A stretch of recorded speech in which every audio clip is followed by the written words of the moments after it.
they called this guy the next Tiger Woods, and he was up there as being possibly the most talented player since Tiger Woods.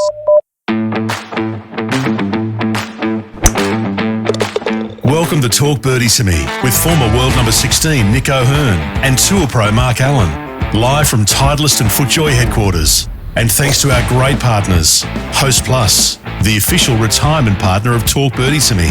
Driving a BMW is like hitting the perfect shot. Smooth, controlled and powerful. Titleist, the clear number one ball in golf. FootJoy, the number one shoe and glove in golf. Better, when the greats bet, they bet with Better. Ping will help you play your best.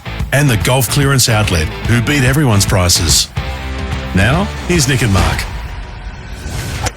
Do you have a sense of just how inspirational your story has become? Well, I know the mainstream media is not going to pick it up, but for the people that do hear about it, I want to be a good example. I would say that I wasn't the best person, the best partner, the best, whatever you want to call it, best son I could be when I was younger, but who I am today is a completely different person. With God, my family, my sobriety being the key things to my life, I can go as far as I want. Anthony Kim, the story that has gone around the golfing world. Nick O'Hearn, nice to see you. And you, Mark. LIV Adelaide looked great on the TV, but my God, you know, I turned on Sunday to watch Bryson and John Rahm fight it out. I thought it was going to be those two shooting a couple of 64s or something crazy, and that did not happen. And instead, we saw something very special, Nicholas. We certainly did. 5 shots behind going into Sunday. How much was he at the start of the week as far as Better had him? It was over 500 to 1. To win the tournament. Something just ridiculous. Yeah. But he was the talk of the town, and in a way, this is what you get when you have 72 holes, right? You get maybe an extra storyline, because it wouldn't have happened if it was still the 54 holes. That's right. And for what he did going into that Sunday, it was, as they like to say, vintage AK. Yeah. So, did you see the swing that I put on our WhatsApp feed? And Dan, if you got it up, Anthony Kim, he has been working with his coach for quite some time now. I mean, he's had 2 years at LIV. Greg Norman dragged him on almost, you know, at the time, I think most people thought it was a bit of a sideshow to see. It was a bit of a stunt. Where this mystery man had been. But when you look at this golf swing that he's always has had a great posted, swing. But this, to me, for someone who didn't touch a club for 12 years, Nick, didn't touch a club for 12 years, just if you can play that over and over for the people who are on YouTube right now, Dan, the shaft lines are incredible there. Yeah, it's perfect. You know, the club just doesn't even leave the plane. Doesn't leave the ball, I guess you would say. Yeah. And funnily enough, my masterclass is going to be on that a little bit later as well, so I won't give it away just perfect. yet. But if you're driving and listening and not watching on YouTube, when you've got a shot of a player from behind, what makes the golf swing look very, very simple and minimal moving parts is when that shaft line appears to be pointing in the ball's direction pretty much the whole way. And this swing that we've just put up is him swinging with great rhythm. Of course, everybody does on the driving range. Yeah, true. Minimal movement, and the shaft lines are as good as you will ever see. But it was, you know, they're talking about it being one of the greatest comebacks in sport, in golf, whatever you want to call it, and it's up there. It's up there. It's certainly up there. There's a few. Don't give away my top 5, because my top 5 is all about the greatest comebacks in golf. Yeah, but look, I played a couple of practice rounds with Anthony Kim. He was a very interesting character, I would say that. See, when you say interesting like that, I know exactly what you mean, Nick. Yeah, and he even admitted, you know, when he's talking in his press conferences, he probably wasn't the best person around. He wasn't the best person. He said he wasn't the best husband. He wasn't the best son. So he admits all those things in his past life before sobriety. He's a sober man these days and a family man these days. He was a different cat back then. And it was a few months back, I got a text from Wilbur, my caddy, and he ended up caddying a few LIV events through the middle of last year. Oh, actually. did he? I didn't Sorry, know when that. I say a few months back, it was middle of last year. And I'd forgotten about all this text that he'd sent me. And he says, "Hey, mate, played Friday, Saturday with Anthony Kim. Says hello, sends best wishes. Trust me, every credit to him. Changed guy. He's a changed guy. Short game, still amazing." So when Wilbur says that he's a changed guy, you go, right, fantastic. Okay, so Wilbur shared the same thoughts that you obviously had. Well, he knew what he arrived. was like, back in the day. And we always knew he was super talented. They called this guy the next Tiger Woods. And he was up there as being possibly the most talented player since Tiger Woods. Well, it's funny you say that. I read an article on the, after what we saw about Anthony Kim. It was all to do with Mark O'Meara. And, of course, Mark O'Meara babysitted Tiger Woods. Yeah. Mark O'Meara was doing the same sort of thing early days with Anthony Kim as well. And O'Meara, who I imagine is a very good judge, said that this is the best kid that he has ever seen at this age, except for Tiger Woods. Tiger Woods, wow. So that's high praise. That is. From somebody who's won a couple of majors and has been in the golf world for a long, long time. It's hard to put into words to people how difficult it is to be away from the game for that long. Yeah. And obviously everything he's gone through, he's rejuvenated his life. He's now sober and is off all the drugs and everything that he was involved with. And then to be able to put your game back together and in a way, this LIV League team, whatever you want to call them all, have almost been like his family in a way. And it is one of the greatest comeback stories ever, I think, when you look at it, everything he's been through. Yeah. He signed with the Four Aces, so he's back on a team, which is interesting. He was there as an individual player. He got back on the tour this season through qualifying, so he actually played his way on this time, which is great, rather than just saying, here's a spot, which people do have a bit of an issue with at times. And do you know why he had to do this? Now, thanks to Monday Q Info, who we've had on the program before, he lost his spot because he was playing so bad. Yeah. So he was almost last every week, wasn't he, the first year? Yeah, that's right. So Monday Q Info, if you don't follow them on Twitter, do yourself a favour. Yeah, Monday Ryan French really knows his stuff. Brilliant. Monday Q Info. So he writes, to give you an idea how unreal Anthony Kim's comeback is, in the 2 seasons of LIV that he played prior to this, Kim had played 24 events, never finished better than tied 25th, and was a combined 133 over par. Wow. Tied 25th was his best. Was his best ever start in fields. So he barely out of got 50, past half. So, yeah, that's right. Of his time. So rightly so. Once the novelty of Anthony Kim, the mystery man, where's he been, wore off, he lost his spot. So, geez, I'll tell you what, with the background that he's had, there would have been a temptation to go back to the dark old days. He didn't do that. He worked his ass off over the American winter and came back and qualified. I mean, that's a hard tour to qualify on because there's hardly any spots. I think there was two spots. Well, they expanded it to 3 and he got the 3rd. So if they didn't expand it from 2 to 3, he's not here. He's not playing. In a way, it's the perfect storm because if he does this at LIV Riyadh or if he does it at LIV Hong Kong or wherever they're playing next, yes, it'll be great. But LIV Adelaide, their biggest event of the year. I turned the TV on and I had it on for most of the afternoon. I was doing other things. So I sort of came in and out and watched a bit of the golf. And all of us I kept seeing is these fist pumps. He's making putts from everywhere. Rahm's and Bryson are both looking miserable out there. Because to go against these two guys, you got the clutch player of the year in one hand. And then you've got, sorry, I had to. Yeah, I'm glad you put it up there. That's 2 seconds for Rahm now, actually. He still hasn't won, which is, I mean, and he had that to his 5 seconds last year or whatever he had. Eating at him at the moment, I know that. And plus the fact they called him the clutch player of 2025. I mean, it's just haunting him now. By the way, did you see one of the, I think it was was it the final hole on round 2 or round 3? He got the greatest drop ever in the history of golf, the TIO relief. Not only that, he gets the drop and then he holds the shot. And you see Bryson's reaction in the fairway. He was filthy. Now, please, Rightly so, too. It was overly generous, wasn't it? Oh, it's crazy. He hit it 70 yards offline. And then he drops it back on the edge of the fairway.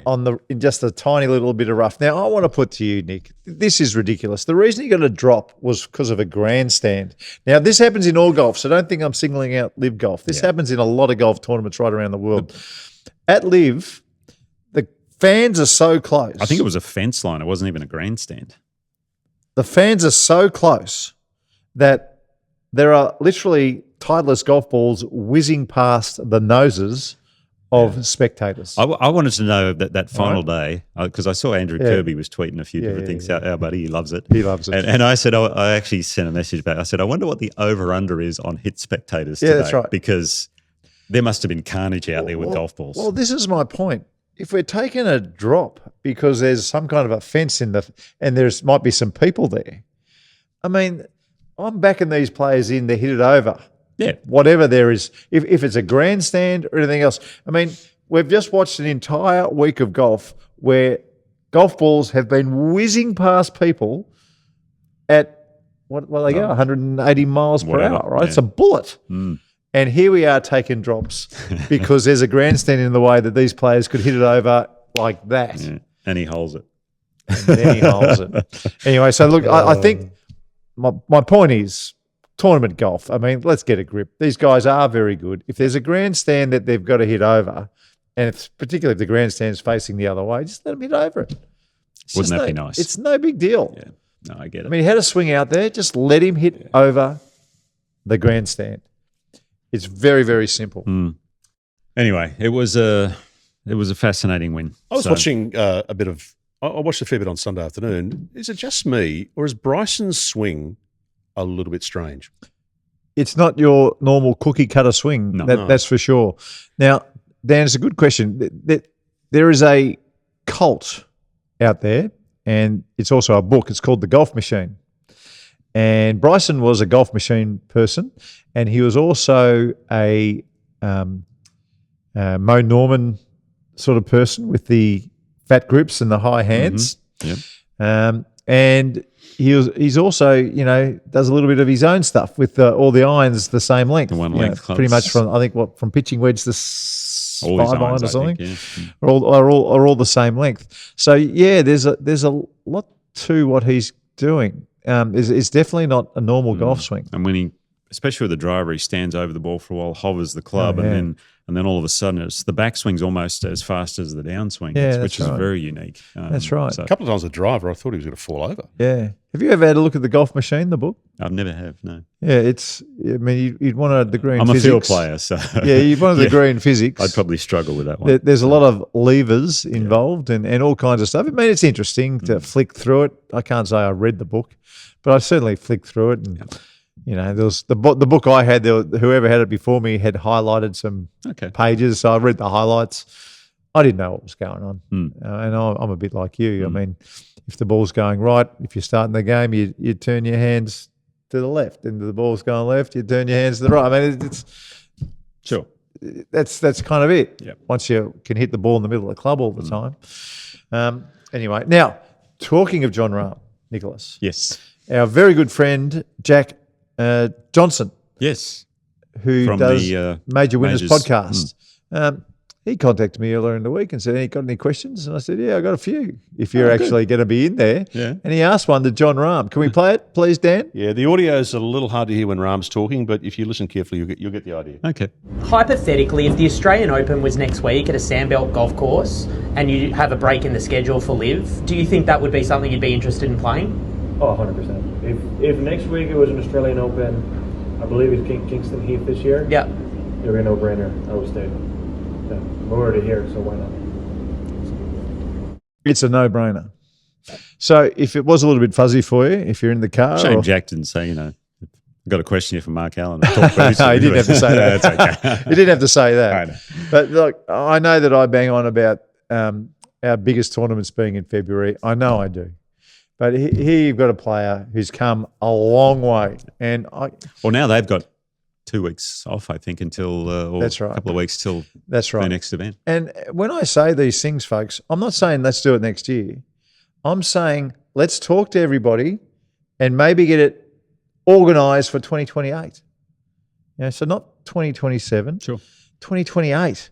But unless you get in a plane and you get over there and you say, this is what, and the hardest bit for me is when I watch golf tournaments around the world, and particularly now we've got the world feed, that's probably another thing we've got to talk about at some stage. James Nittish, you're doing a good job, but I'd still like to hear, the Americans commentate every once in a while. The commentators are always talking about the Australian Open. Yeah. And saying how big an event it is and how much we would love to help the Australian Open and how wonderful it would be if the Australian Open became a big event. Well, folks, it's just not going to happen if it's in November. It's just not. So unless Golf Australia are doing something now, unless they are active in trying to better that tournament, you're not going to get any help. But you've got to get into a plane and you've got to, what have we got already? We've got Masters and a British Open if you win it. You've only got 2 more boxes to tick. Go to the US Open, go to the USGA and say, hey, listen, we've got the Masters and we've got the British Open. Can we get you as well? Because if we got you and we got, what's the last one? The PGA. If we got everybody on board. So if you make this long trip down to Australia, and let's face it, folks, Westwood probably didn't want to come all the way down to Australia. Phil Mickelson probably didn't want to come all the way down to Australia.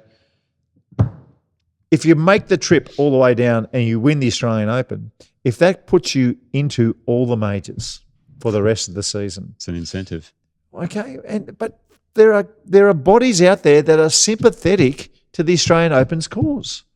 They're sympathetic to us. Anyway, I'm glad Jack asked that question. There's John Rahm saying he would stay for another week. I mean, come on. Well, not just saying he'd stay, saying it's a no-brainer. It's a no-brainer. That's strong words. Even if we say 2029, but you've just got to get the ball rolling now to make it happen.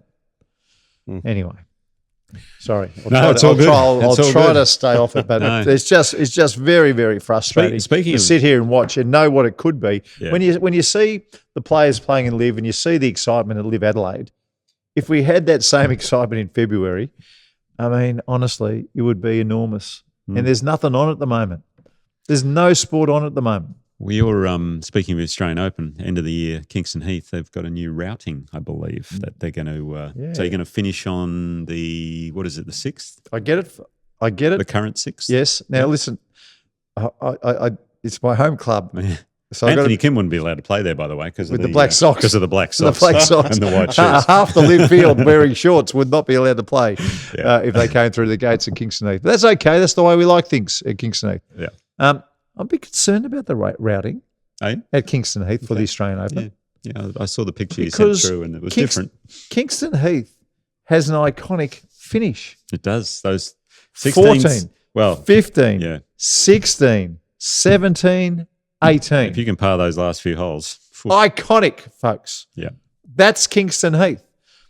I reckon they're finishing on the 6th hole because they want the drone shot from behind and the crowd walking in with the clubhouse in the background. I would imagine there is actually no other reason that Golf Australia would want that routing because it's so iconic. Now, So you've never played it in the format they're looking at? No. Okay. All right. Never in a million years. And why would I? Because fair enough. That finish to Kingston Heath is what makes it so special. It's one of the most special finishes in Australian golf. All as I remember is standing out the door. Standing on that 16th tee, and I would give my left arm for 3/4. Yes, that's exactly. I was going to say my left something else, but I won't. That's right. And with the new tee on 16, that's another 60 yards back, and the new tee on 18 that has been a tough finish. Used for a little bit. Really tough. That finish goes out the window. Instead of 17's the 5th, and 16 is the 4th. And now speaking of that's finish, not the finish. Speaking of finishes, did you watch Pebble Beach? That finish. Yes. That was incredible. Unbelievable. The only thing missing was Morikawa hitting a chip shot on the 18 to get it up and down. So that would have been good. But he got the putter out, and unfortunately for Min Woo, got him by a stroke. Yeah, we putted from the rough. I think it was the right club. Yeah, it was. I think the whole world would have putted from the rough in that particular situation. Well, But can we just give credit to Colin Morikawa? Because after the chili dip that went around the world, his pride would have been seriously dented. His confidence would have been seriously dented. And he's come out the very next week and won. And won. Impressive. I mean, talk about inner strength. Well, I don't think he missed too many greens, that's for sure, because he put on a ball striking clinic. And what's famous about Pebble Beach's greens, Nick? Very small. So not only has he hit a They stack played of greens, bigger because he's they hit, were softer. But that's true. They did play big because they were stopping dead. But still, to come back out after being humiliated last week, and we did it. I did it. I focused in on it and did a masterclass on it. It's not a good action. And one of the things that got me thinking of, I know people with the bowed left wrist, okay, and they get to the top of the backswing. Look, there are great chippers with that, like Spieth. I think he gets a bit of bow. Lee Trevino. Trevino's a good chipper. But you got to have hands of gold. And I'm not sure Morikawa has the hands of gold with his short game. Well, not with that technique. No.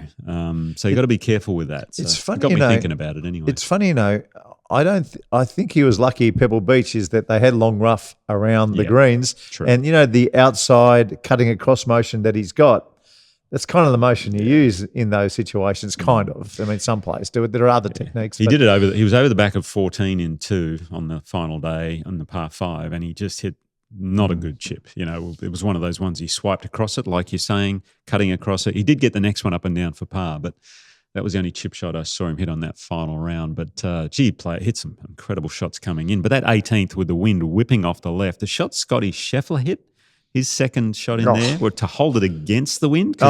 And again, you go with Morikawa, he took it out over the ocean. And let the wind ride it in because his natural shot is a fade. So he ain't going to be able to draw it up against that wind. That's not his go-to. Whereas Scheffler did that. It came out, you could see the tracer kind of, going a little bit S-bendish, but that was the wind and the shape that he put on the ball. It was a phenomenal shot to 2 feet. He had quite the final round, Scheffler. And Minwoo as well. Minwoo lead to birdie 4 of his last 6 holes on that golf course was incredible. Now, John Rahm saying that it is a no-brainer that if the Australian Open was played. Now, that's a plus for Golf Australia. If you hear that sort of stuff, thank you, John. Many more players will do it. Organise those last 2 majors. Get in, just go and plead your case. And you'll get those spots if you've got the Masters and the Open already done. Imagine if you got into all 4 majors. You just need some big names helping, and it can be done. It can be done. So for Host Plus, John Rahm saying that it was a no-brainer to play the Australian Open if it was next week, that's a plus. And as we said, I love the fact that he didn't just say, "Oh yeah, I'd think about it or I'd consider it." He was unequivocal. It's a no-brainer. It's a no-brainer. 100%. I'd be doing it. Yeah, very good. Which is fantastic. Host Plus, Talk Birdie to me, his official retirement partner. We may need to get a new table because he's banging this table. Sorry, like you wouldn't believe at the moment. Actually, we had a wolfpacker comment on social media about that, Mark. Who said, Mark, stop banging the table. And touching Nick when I want to talk. There's so much. I'm taking it all on board, folks. I'm trying to get better. Let's go through this. You're touching Nick. You're banging the table. You're touching your own nipples. Yeah, I know. I think someone commented on your hair once. I know. I'm taking it all on board. Jeez. You know what, Dan? I should do the toucher classes on Mark. No, don't. Driving a BMW is like hitting the perfect shot. Well, that is pure magic. Again, I think everyone in the country, probably around the world, watched the Anthony Kim finish at LIV Adelaide. The toucher class was every other player basically came onto that final green congratulating him because they know the story. He's gone, he's been through his journey. Mark Leishman came out and said, it's just an incredible story. Every player, it seems. They might even make a movie about it at some stage. It could be a movie. Yeah. Be a good movie. It'd be interesting to see who they'd get, so if they did.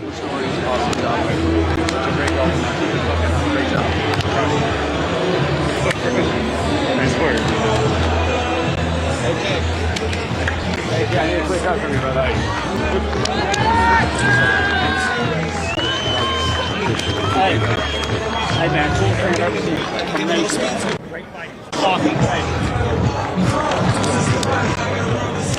maybe a little while before Jerry gets the chance here.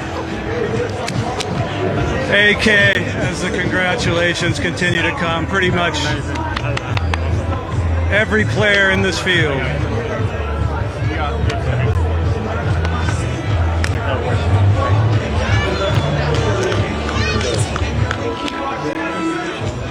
Yeah, that's this week's touch of class. Yeah. Very, very good. Now, you may well have noticed these new FootJoys. Have a look at these little beauties. You've got them on your feet. The Pro SLs. Those beauties. Yep. When are they launched, Dan? They come out. They're in stores very, very soon. You could probably make your order already. But these shoes, the grip on the bottom is what I've noticed, Nicholas. That middle stripe there has been raised. That is a sneaker style golf shoe that you are just not going to slip in. No spikes. Sensational. I've played a few rounds in them already, and I like a bit of width in my shoes because I've got wide feet. These are perfect for me. They're lighter, more stable. I don't go at the ball hard, but you're not going to slip in these. They're magic. And the women's shoes are just gorgeous too. So, ladies, look out for these. They are absolutely beautiful. The Pro SLs, they'll be in your pro shop, ready for order very, very soon, if not already. Forget very, very soon. They launch this Friday. There you go. Yeah, so they launch on Friday. They're there. And they look sensational. All right, beautiful. Well done. Let's take a break, and I'll see you on the 10th tee. Hang on, Mark. What's happening? Before we go to the break, can we go to the turn with some vision of Anthony Kim and his daughter celebrating? Oh, please, the win? yeah. It's beautiful. It's gorgeous. Yeah, we'll play that to the break. Back home in the States, lost a lot of sleep tonight. Very few of them, if any, thought this was possible, except for you. How were you able to maintain that belief? My family. I don't really know what to say right now. It's a bit overwhelming, but I'm never not going to fight for my family. So God gave me a talent. I was able to produce some good golf today, and I knew it was coming. Nobody else has to believe in me but me. And for anybody that's struggling, you can get through anything.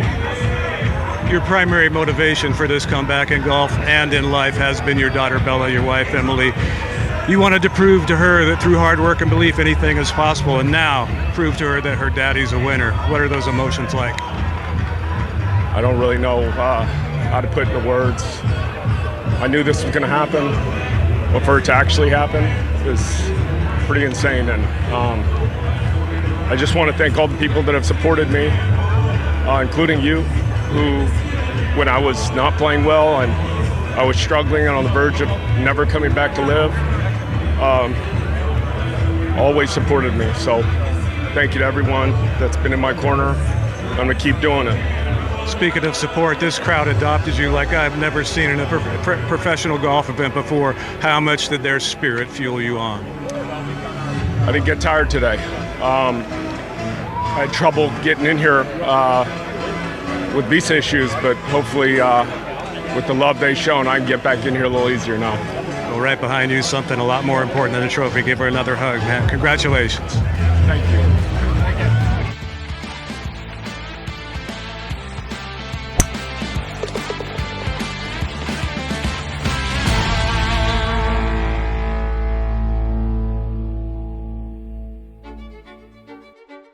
What I'm working on in my swing at the moment is being able to sync my lower body to my upper body on the way down. The Hyperflex shoe offers the stability and comfort that I'm looking for in my golf swing. Golf shoes are a huge part of golf equipment, especially when I'm working with the longer clubs like 3-wood and driver. I'm really able to go to another gear and know that I'm going to be supported. My name is Elvis Smiley and these are my FJs. Golf buggies, golf carts, e-bikes, scooters. If it charges at home, chances are it's charging right now. Overcharging lithium batteries can damage your equipment, or worse, put your home at risk. SwitchStar power points deliver power for up to 8 hours, then switch off automatically. No apps, no Wi-Fi, nothing to remember. When you forget, SwitchStar doesn't. SwitchStar, every home should have one. Front 9, back 9, or eyeing the 19th hole, wherever you are in life, Host Plus can help you drive your retirement further. That's a plus. From Titleist and FootJoy headquarters, this is Talk Birdie to Me. We're here for BMW, luxury and comfort for the 19th hole. Host Plus, the official retirement partner of Talk Birdie to Me. The golf clearance outlet, they beat everyone's prices. Ping will help you play your best. And better, ahead of the game. Now for Titleist, the number one ball in golf, and FootJoy, the number one shoe and glove in golf. Here's Nick and Mark. Okay, welcome to the 10th tee, 10th hole. Very good hole at Riviera, Nick. A little shorty. Always fascinated to see how players play it. One of my favourite.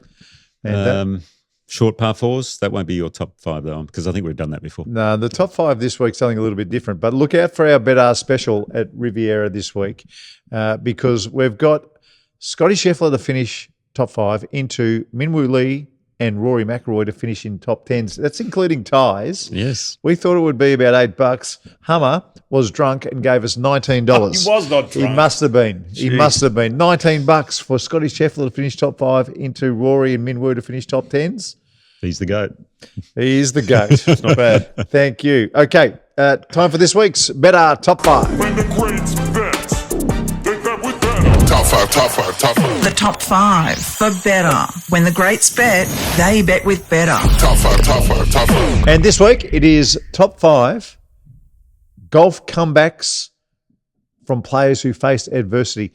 I was trying to find a female version. I couldn't find one story. So if you know of a female who has fought back from adversity, let me know, will you? Get back.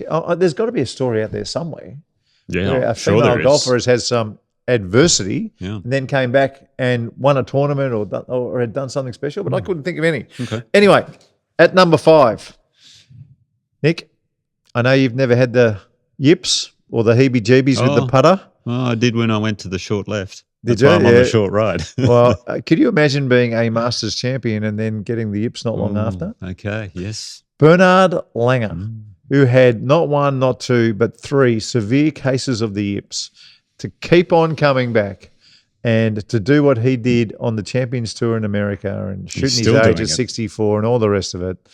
I don't care if he kind of looks like he's anchoring sometimes, but I kind of do care. Well, we'll talk about that in a little while. But that is a comeback and a half to come back and win more majors. At number four, we saw it at the New Zealand Open a couple of years ago. Left-hander, coached by Richie Smith. Ryan Peake. Ryan Peake spent some time in jail for doing some nasty things, got a second chance in life. Richie Smith was a big part of that. We heard, if you haven't seen the Richie Smith. Have a listen and a watch. Yeah, have a look at that one. Great we hosted episode. Richie Smith thanks to Host Plus, and it was a ripper. So Ryan Peake gets my number four. At number three, we can't go past Anthony Kim. We've been talking about him the whole time. 12 years where you don't touch a club. God knows what's been going on in that world. He would have been in some very dark, horrible places, self-inflicted, of course, but for him to come back and win a tournament, to beat two players like Rahm and Bryson. Yeah, in front of those crowds too. In front of those crowds. You can see the absolute joy in his face on that photo behind us too, can't you? I mean, he's just clearly meant the world as it would. I actually, excuse me, I saw on social media there was a package of all the putts that he holed. And it was just one fist pump after another. It was so good. He was going off at one stage. It was really good. He did one about might have been 15, and I thought that's a winning tournament fist pump. Yeah, he's on the 15th. He's still got three holes to go. He just knew. At number two, he's in every list. Tiger Woods. Of course. All the surgeries, all the adversity, all the embarrassment, to come back and win the major. A Masters. Which one was his fifth? His fourth. His fifth Masters. One of the greatest ever comebacks. Tears in eyes and all the rest of it. Unbelievable. But the number one and the greatest golf comeback clearly ever in this great game was Ben Hogan. So the comeback, they called it the Miracle at Merriam 16 months earlier than the 1950 US Open at Merriam. He had the car accident. They ran into a truck head-on a foggy night. Yep. He dove across his wife, Valerie, saved her life. He was severely injured. The reason he survived is because he dove and saved her. Otherwise, he would have been cooked, decapitated, I think. Yeah, he would have been absolutely cooked. And then, of course, he goes on in 1953 and he won all three majors that he could get to. He couldn't get to the PGA. They said he wasn't going to walk again. Yeah, that's right. Incredible. So that, to me, is the greatest comeback in the history of golf. Hard to argue with that one. Can't argue with Ben Hogan. Well, there's the top five for better. When the greats bet, they bet with better. Righto. Ping Globals. Is the music going on yet, Mark? No, I just skip it. Yeah, I skip it. Well, you skip the 7-second intro of the music. I skip it. Yeah. Are you going to actually try and find something else? Or? No, I've given up. Okay. No. You had Very your good. chance. All right. Chance. I've given up. If you've got any ideas for us, folks, what the music should be, can you send it to Dan? Don't send anything. Yeah, send it. No, do not send anything. All right, Nick, Ping Globals, because Ping will help you play your best. He certainly will. All right, let's start with LIV Adelaide. 115,000 fans turned out. Apparently, it was the largest golf event ever in Australia. Surpassed the Australian Open before Christmas. I thought it was actually the Australian Open, but no, they were saying these numbers. It was bigger. Australian Open didn't get 120,000? No, I Googled it. I had a look because I thought the same thing. And the Australian Open was, I think, about 112, 113. Okay. So Well knocked done, them up by a Adelaide. couple. Good stuff. Yeah, Impressive.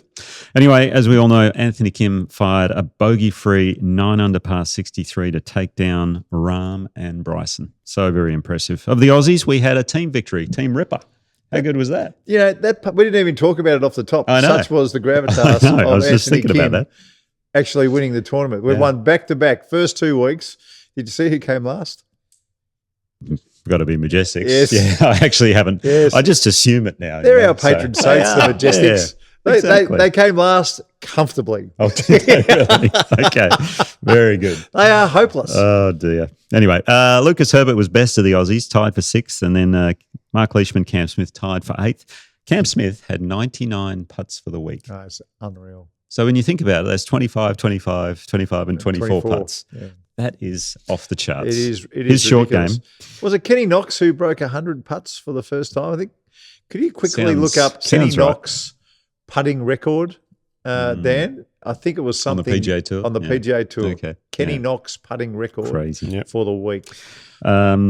And Elvis tied for 27th, but he played well. He was still 9 under par, but it was just the scoring was good. The course was short, fast, and scores Just were looked low. a bit off, Elvis, this week. Just a little bit off. Little bit, Saw him yeah, hitting some wedges, yeah. missing greens with wedges. and Now, things. it goes from the Grange to, is it Kooyonga next year? Kooyonga next year. Yeah. Yeah, that's right. It's funny, I ran into a Grange member down at the National the other day, and I said, are you going to be there? And he says, oh, no, probably not. I might go one of the days. He said, but unfortunately, it kind of, he hated to say it, but the course doesn't recover because of all the grandstands. Right. So he's almost thankful that it's moving. But the Grange has been a fantastic spot for it the last few years. And it looks so good on the TV, the Grange. But Kooyonga would be interesting for these pro. I mean, I love Kooyonga. It's my favourite course other than Royal Adelaide in that area. And it'll be fun to watch. I got the Kenny Knox stats. Yes, what was it? Kenny Knox, a 3-time PGA Tour winner known for exceptional short game skills, famously set the then record for the fewest putts in a 72-hole PGA Tour event with 93 at the 1989 MCI Heritage. He also achieved a record low 18 putts in a single round during that same tournament. That's 23, 23, 23, and 24. What's the lowest you ever had in a round? No, when I led qualifying at the British Open, Oh, yeah. I had 22 followed by 23. Oh, how many under were you? I shot 69, 69. So it was only, Shows you how I was hard like it was. 4 under. Yeah. Yeah, I was only 4 under. It's when you don't have your good ball striking days that your But the your greens putts come down. The greens, like those little qualifying courses, it's a really old-fashioned course. Small. And the greens were so tiny. Yeah. Very good. Okay, on the PGA Tour, we had the AT&T Pebble Beach Pro-Am where Colin Morikawa had quite the weekend, 62-67. And that shot into 18 was just very impressive. But he had a one-shot win over our own Minwoo Lee, who had a great final round himself. He moved to number 31 in the world rankings, as Dan said earlier. Just 21 to go, Nick. And you can tick off We're your getting predictions. Yeah. Your boy Sepp Straka also tied for second. Well done. Now, Minwoo now overtakes Jason Day as the highest ranked Australian. So Is that right? Tick another little check on the box there. Good work, Minwoo. Yeah, that's very impressive. It's always good to have you as the number one Aussie. That's a good thing. Yeah, it's nice. Yeah. Unfortunately, never got there. Ogilvy would have been in front of you. No, there was one stage, it was Adam Scott. He was the one yeah. ahead of me, but he was like top 5 in the world, so couldn't get there. He spent some time at number 1, Scotty. He did, certainly did. Tied for 4th was Tommy Fleetwood and Scotty Scheffler, had that 63, 6 under through 6 holes. 3 eagles on the day, 3 bogeys. Crazy golf. He's a freak. Crazy golf. Rory, 64. Look out for him at Riviera. Yes. Of the other Australasians, Jason Day was tied for 24th, and Ryan Fox as well sat at tied for 24th. On the Ladies European Tour, they had the PIF Saudi Ladies International. at the same course they were at Riyadh. Yep. That the LIV tournament played. And Charlie Hull shot a final round 65, lit up the back nine for a one-shot win. And as she said afterwards, as she there was a lady, Alexandra, I think her name was, who just missed the putt to force a playoff. She said, great, I can pay off my house now. So that was her comment. She watched someone miss a putt and then said, great, I can now pay off my house. $750,000 US, I Isn't that believe. fantastic? So big Good on check her. for the Good on ladies there. Of the Aussies, best was Kelsey Bennett. Tied for 12th. Nice check there of 80,000 US. So well done. Very good. Champions Tour, we almost had another Aussie win as well, where Michael Wright finished one shot off the winner, David Toms. Michael Wright's the guy who holed the shot after chipping out to get his card in the first place from Queensland. Exactly. What a story. It was. Yeah, David Toms, good win for him. He struggled the last day, had shot one over, but Michael finished tied second with Boo Weekly. Haven't heard that name in a while. Yeah, not for a long time. And Justin Leonard. Did I ever tell you the story about Boo Weekly? He was famous for the orangutan fight. No, please tell me the story. There's a great story about Boo Weekly, and he tells it in his own words. I can't remember what it was, but he said, I went to one of these fairs, county fairs that they had, and they had this thing where basically they had a bet going who could last one round with an orangutan. So Boo put his hand up in the ring, right? Right. And Boo was looking at this orangutan, and I mean the thing was just sleeping in the corner. He says, "Yeah, I'll get in there, no problem." And you had to last like a minute or 2 minutes or whatever to win it was. the prize. To win the prize. Right. Might have been $100 or something like that. Anyway, he's walking around and he's like, oh, okay, this orangutan's just sitting there. This is great. I'm just going to want to. All of a sudden, the orangutan gets up, right? And Boo goes, next thing I remember, I woke up in the back of my truck. So did not see any punch coming. He just remembers he was done. Got clobbered. He got knocked out cold. So there you go. That is just Boo Weekly and fantastic. the orangutan. It's so good. Anyway, pull these stories out of your bum sometimes. It's unbelievable. I remember him saying that one year on tour. It was so funny. Oh my gosh, that is hilarious. Anyway, where were we? Just the other one. I've got a story on the other guy who played by Justin Leonard. Yeah, Justin Leonard finished second. I was at Texas Tech and I was taken home by one of the players on the team, and we went to where Justin Leonard was a player, and the other Smith, who is Scheffler's coach, was there. Randy Smith. Anyway, we were playing behind a kid called Justin Leonard, and he was a 16-year-old at the time, and he just shot 60 right in front of me. What? He's a 16-year-old who shot 60. And I thought, wow. Wasn't that hard, of course. Wasn't that easy, of course. Anyway, there's my story. It's not as good as your Boo Weekly story, but 60 as a 16-year-old. He shot a 60 right in front of me that as a is crazy. 16-year-old. He's had a heck of a career. Best to the next best to the Aussies was Rod Pampling, tied for 7th. Well done to him, and your cousin Steve Allen tied for 15th. Stevie. Yep. So this week we got Riviera, LPGA are back in Thailand, which is great, and locally the Asian and Australasian tours. That's right. Co-sanctioned New Zealand PGA event at Paraparaumu. Oh, folks. You love that course, don't you? Yeah, I do. I love that. It's one of the courses that suits my eye. Indeed. LIV, they got a couple of weeks off. So that's this week's Ping Global results. I can't wait to see Paraparaumu on the TV. It'll be great. Yeah, I'm doing the commentary and I can't wait to see it. I've been there for 30 years. Now, speaking of Paraparaumu and New Zealand, I don't want to risk the wrath of our Kiwi friends, or certainly not Joseph, the greenkeeper from Awatoto. You did refer to Ryan Fox as an Australian earlier. I said Australasian, I thought. Well, I think you said we might have to check the tape. Check the tape. We'll check the tape. I thought I said Australasians. We'll check the tape. I always say Australasians. All right, well, just in case. Check the tape. Okay.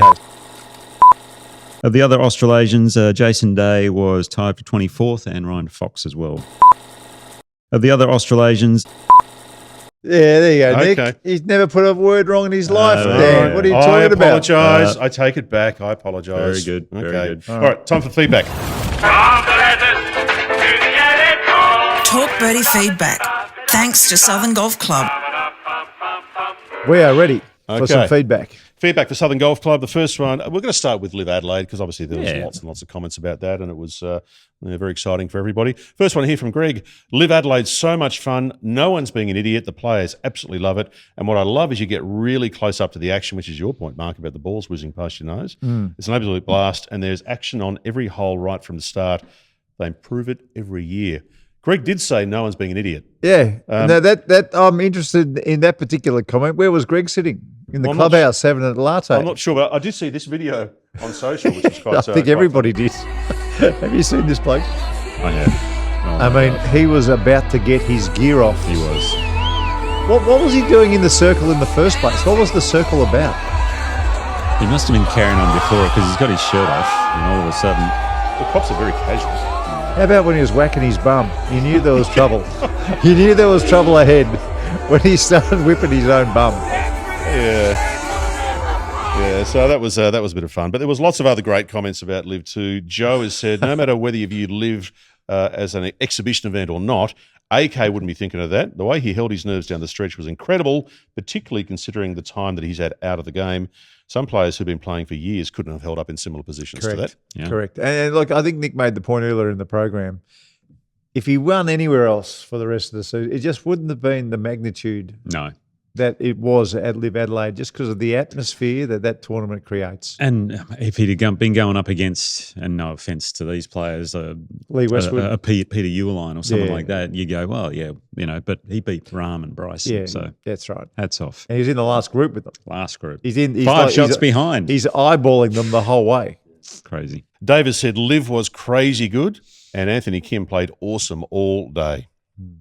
We had another couple of comments about the drop that John Rahm got, so we'll park on those because we've already talked about that one. But obviously, lots of people were very keen to know it's how ridiculous. that happens. It's ridiculous. And these boys, they are good enough, and the girls, they're good enough to hit over grandstands. Let them hit over a grandstand. I just thought it's the no big deal. Bryson reaction was priceless. Well, Bryson, he was filthy. It was ridiculous. It was funny. Yeah. It was ridiculous. Nick, last week you made a comment about official world golf ranking points, and you're essentially, to paraphrase you basically said the LIV players should be happy with what's been offered because it's actually really good. Yeah. Okay. That was your position. Yeah, pretty much. And there was some feedback on that. I'm Mine sure. too. It was my position too. Some people didn't quite agree with you. No, but I know. Surprise, Phil surprise. has said. Mickelson? Phil Williams has said, I got a hard disagree on this one, boys. The reality is Cam, Rahm, Bryson are way better golfers than the majority of those above them. This system has been flawed since LIV came in. It is protectionism. Hang on, what's he saying? He's saying that the system is flawed? Well, he's saying the system's flawed, Right, and okay. he thinks they deserve more points. they deserve more points.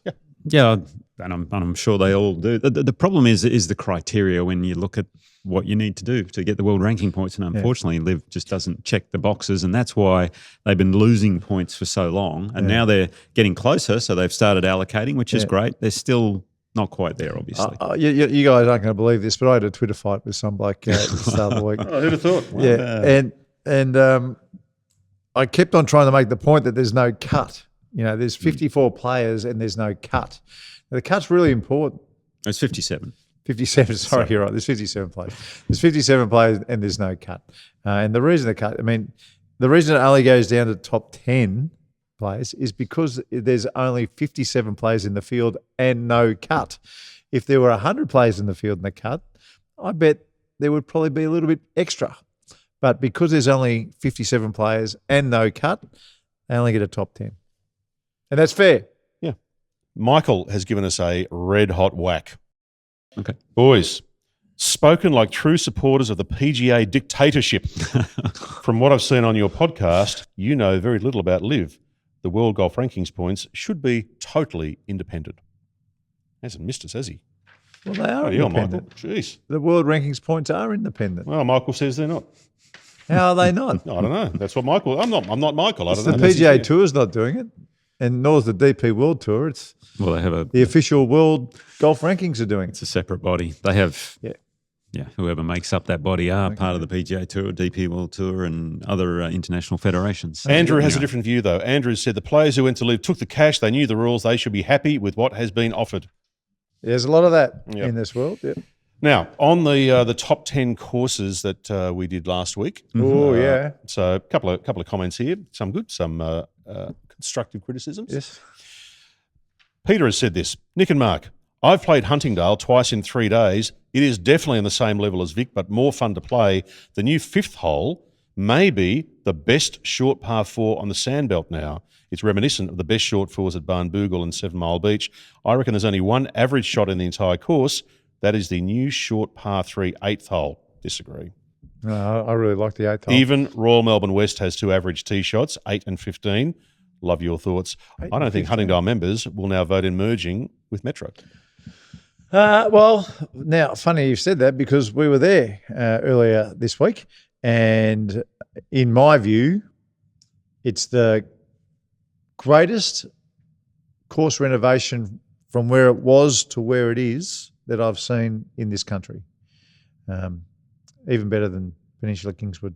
I think Peninsula Kingswood was always a regarded golf course, but Huntingdale had just dropped so far down the list that to get it to this point where, my mouth was, being a member there for 30 years, I couldn't believe it was the same place. And neither could I. I absolutely loved it. Yeah, I know when we were walking around there with Mike Cocking and Alex and Greg, the captain. The one thing that I couldn't believe when we were out there, because they've cleared a lot of the tea trees and the trees and everything, I didn't realise how much rolling land was there. I always thought Huntingdale was pretty flat. Yes, but now they've opened it up. You go, holy moly, where did all this roll come from? Yeah, this is great. Got some slopes here, and now that short little par three. Was it the eighth? The eighth. Yeah. I thought that fabulous little hole. Yeah. Now I don't typically like blind par threes because you know what, they make me feel uncomfortable. Yeah. And I felt uncomfortable on that tee, but it's so short that you go, well, this is a good little hole. Yeah, that's right. It's only a pitching wedge or a 9-iron, maybe an 8-iron for people who play just weekend to weekend. Yeah. What Cocking says, about 125 or something? Yeah, something like that.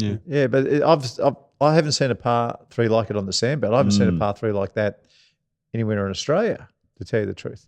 But it's just opened. I still don't want to rank it because I think there's another 20%. When courses are new, it needs to settle in. They need to settle, and all the heathland areas need to thicken up. And I think, this time next year or maybe 2 years' time, top 10s and top 100s, they're always, they're never in stone. They move around, and who knows where Huntingdale could get to. Hey, before we move on, Peter made another comment that Royal Melbourne West's average tee shots are 8 and 15, and he wants to know if you agree or not. 8. I love that tee shot because you got a beautiful backdrop with the pine trees in the background? Yes. Cypress trees. Oh, hang on, I'm trying to think of the 8th. So short fourth. Oh, yeah, I love short it. four. Great tee shot. Love that tee shot. You got bunkers both sides, and then 15 is the par 5. Yes. Down by the corner. So I like that tee shot as well. I like the tee shot. Yeah. They put in that, it's a short par 5, and they put in the bunker on the left because it's a short par 5. Royal Melbourne will hate me saying this, but you don't have to take my advice, but I would turn that into a par 4 tomorrow and get rid of the bunker on the left and make it a par 71. It's a very big green. It's a very short hole. And if that's, I think the East course has gone back to a par 71. I think the West course, if you had that finish, all of a sudden you've got 15, 16, 17, 18. 4 tough finishing holes. Wow. And people I play there quite a bit in corporate days. Yeah. And everyone gets home on that hole for 2. Yeah, even I do. Everybody. So it should be, in my view, it should be a par 4. Get rid of that trap, and it becomes a fabulous hole. Kind of an island fairway down there, and I love it. I love the hole. Yeah. Brace yourself, boys. Got a whack here. Okay. This is from Laurie. Laurie has said regarding the top 10 list, leaving out the Australian says it all. You two are no better than the other golf lists. Well, it's only the top 10. I've got a soft spot for the Australian. I don't know about you. Yeah, I finished runner-up Australian Open there There one you year. go. Before they redid it. Yeah. So I've got a real soft spot for the Australian, and I think if we did our 11 to 20, which would be I think the top 10 would be easy compared to the 11 to 20. 11 to 20 would be tough. But is that Laurie? But it would be in there. It would be in my 11 to 20. Yeah. I reckon whenever anybody says this course should have been in there, they should be equally required to say which one they take Which one comes out. Yeah. That's a good nice point. way of doing it. So if you look, Laurie, get back in touch with us, Loz, and tell us which course of our top 10 to take out. So what we had? We had Royal Melbourne West, Kingston Heath, Victoria. Peninsula Kingswood North, Royal Adelaide New South was in Wales. there. Royal Adelaide was in there. 6.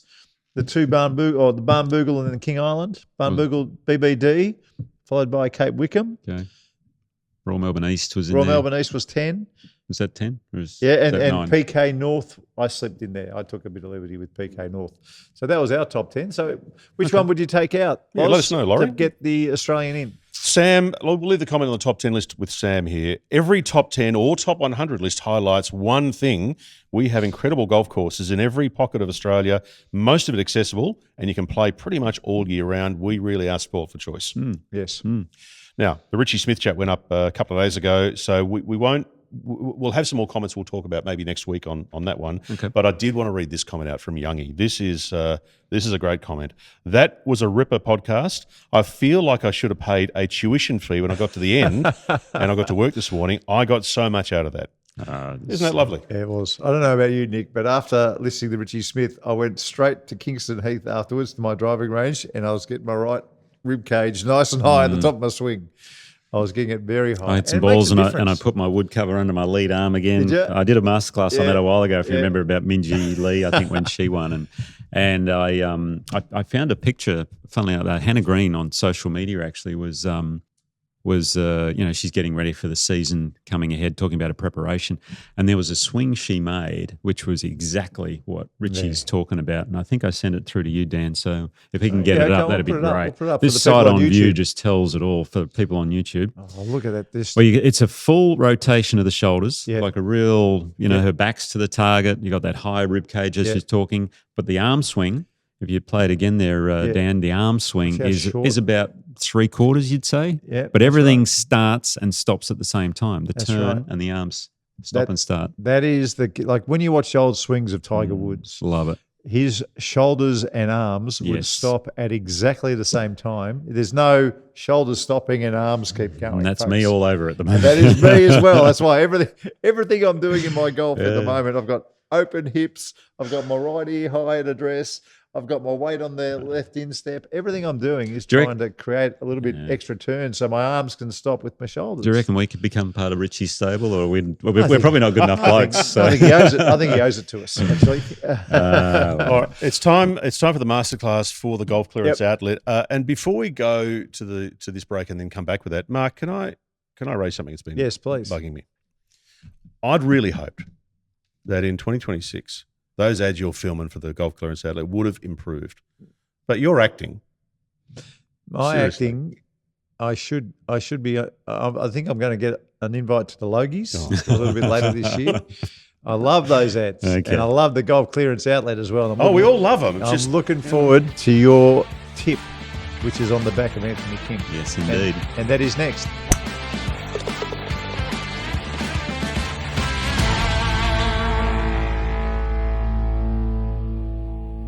Okay, Nicholas, you must be very excited because I saw a new driver in your golf bag. New addition, the Ping G440K. Yeah. Now, every time they bring a new driver out, I'm kind of like, guys, this one works perfect for me already. But this thing goes further and straighter again. I can't miss a fairway at the moment. It's a joke. What about the look? Oh, it looks unbelievable as well. And that's the beautiful thing about all the Ping equipment is not only does it, do everything you want from a performance standpoint, but my goodness, it looks great. Well, I've never seen you happier. I can't wait to see you on the golf course. Hopefully you won't be hitting it past me. We need a rematch. See your local golf shop or professional because Ping will help you play your best.